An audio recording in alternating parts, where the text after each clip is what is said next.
Kinuha ni Jesus ang sari ng tinigo na hudyo. Siyang sumapilay at tinapay, nalimagsak ang napuntawan. Mambilay at iangga, susyupaman ang mga nasayang tinapay. Sa tinapay ay ikaroon makapangitan na pilay, isang pamuluan at sa'y laman mo. Labong sayo, ibaboy ang punta na sansanan na rin hudyo. Paano ipangitan ko yan po na laman mo, akalan tayo, tinagod na. Kinuha na Jesus siya na sinara, ibabaga, kasi kayo'y kakuhaan. Huwag yung kanan sa laman, at inuman sa dalanan ng tuho. At kayo na wala ay pilay, kasi kayo'y dilim. Supamay mga laman ko, at uminom na dala, wala ay pilay ko na hindi angkaan. Tatawag yan po pilay, dyan po onuran, iaagaw. Kasi laman ko, nagpatupatag akakalan, tansay tala, nagpatupatag yung ininuman. Supamay mga laman ko, at uminom na dala, manayan siya, at manayan sigato. Sa magbilay ama sa ibangin siya, at magbilay lapod sigato.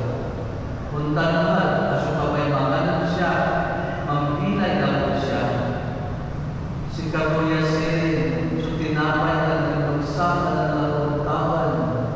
Supamay mga sayang tinapay. Magbilay ang magunayo. Tumayan sa may kinakakan ng kalawakan na sanay lalaki na siyang inaatipina. Sa Ebanghelyo ng katawan,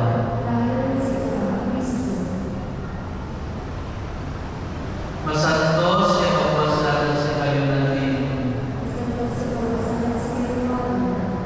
Sayang simba, nagkapistaan, nasay sakta-sakto sa alaman at tala ng katawan ni Yesu Cristo. The solemnity of the most precious body and blood of Christ. Nang nagdesisyon si Jesus, yung makikinig na papanunutan, aliwan litrato, udino statwa, udino relic, so intilakto. Sa intilakto, kakanan, nourishment, bread, and wine. Sa invisible laman, tagdalato. And that food enters us and becomes part of ourselves. Talapunta sa iyong tayo kung depende, bago sa depende ito ang sarang kapanan, yaawatan tayo.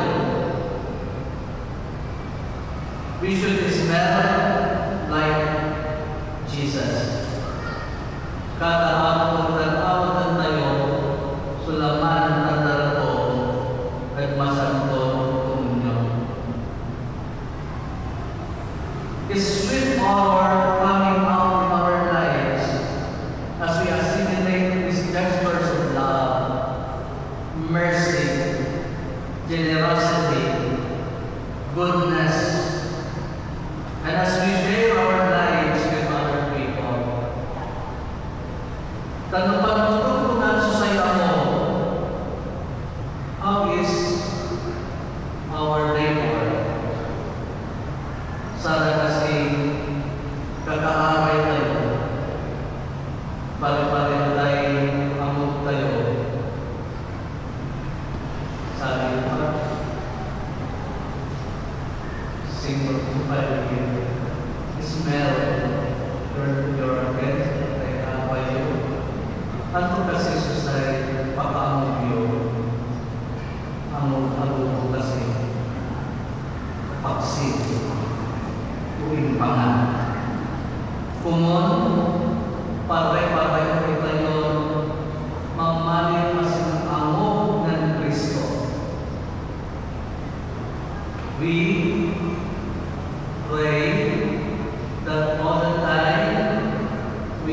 smell like Christ.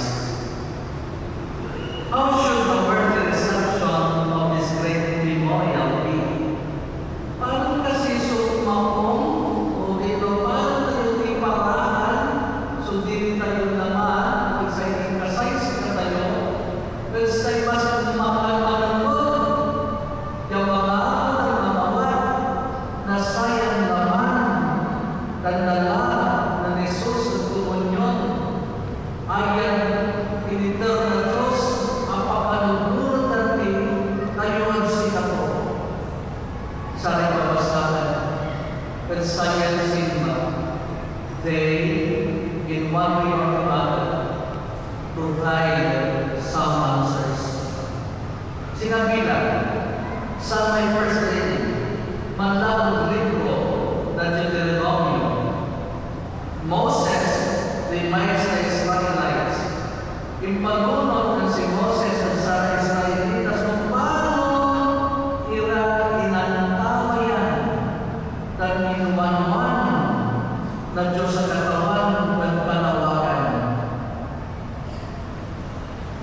At panawagan na mana, tinapay, na nalutawan ng ibang natura, yasay ko ang labang ng bibigay at paranggay na kakalan. Noong ingat nagkaras sa kita, ang manlalakot sa ngin na katawan ng Diyos. Therefore, how to be worthy in receiving this great memorial of the body and blood of Christ? Listen and obey. Undinal kayo, kansangin ng Diyos. Ununod tayo, kagkangan ng Diyos. The second reading, ipaniwawa ng si San Pablo kasanay na Korinto, kasi pambibiyana at sakay at tinapay, at sakay at upapagalis, at pagkakasakayan ng aming katuwan, at Kristo katawan. Paano tayo mamaliw, yung worthy, kumalupot, at pagkawat tayo sa laman at dala ng Kristo katawan, aral mo sumangibiyak. Learn to share and pursue unity so that we all may be one in Christ. But sa ibang medyo, si Juan, indeklara na Jesus, si Kato at Mabilay at Tinaman, yan ang lamang sa ilawan po at Juan kakanan, at sa ilawan po at Juan iinuman. Yung pangigla, paglaw ay ang mga gantilan, eternal life. Paano tayo mamayo, yung malipot, umakala, yung mamawat sa ilawan na dala ng Kristo katawan, believe in His real presence in the Eucharist. Pag di siya ang talo, susay, magwala, presensya o iwawala ko, at masandon Eucharistia. The Eucharist is spiritual nourishment and a unifying force for the faithful. The Eucharist must become a way of life for us. Lunanawa tayo komunyon, susay laban, tandaan na Jesus sa katawan. It is not that we are transforming the body of Christ to become us, but it is that we are the ones being transformed to be like Him. Aliwag lang po na, kung naawag tayo yung laman ng Jesus sa komunyon, at pamamaliwan tayo, kaya sa laman ng Jesus, kaya naawag tayo mamali ang parte na sa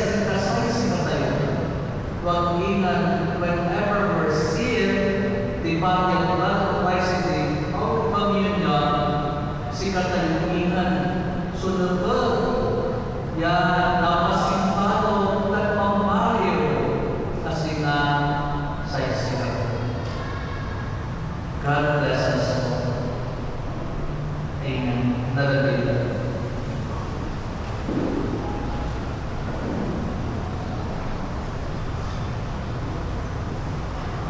Manisya. Manisya,